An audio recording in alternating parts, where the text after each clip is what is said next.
আসসালামু আলাইকুম বন্ধুরা, তোমরা সবাই কেমন আছো?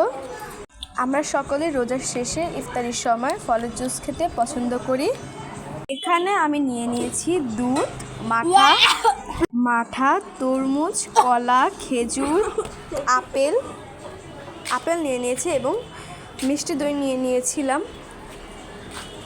অ্যান্ড পরিমাণ মতো চিনি। বন্ধুরা, তোমরা সকলে এই ফলের জুসটি বাসায় ট্রাই করে দেখবা, তোমাদের কাছে খুব ভালো লাগবে। মজা লাগে। বন্ধুরা দেখো, এখানে আমি ফলের জুসগুলো ব্লেন্ডার করে নিচ্ছি। বন্ধুরা, এখানে তোমরা যেরকম চিনি খাও বা মিষ্টি খাও সেরকমই দিবা। ফলের জুসটি আমার সুন্দরভাবে ব্লেন্ডার করে নিতে হবে।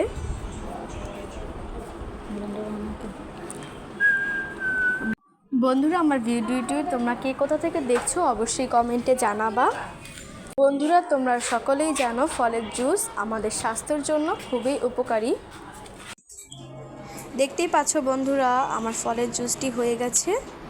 দেখো কি সুন্দর একটি কালার এসেছে। এখন আমি পরিবেশন করব। বন্ধুরা, ফলের জুসটি খেতে খুবই ভালো হয়েছে, তোমরা সকলেই ট্রাই করবা। আল্লাহ হাফেজ।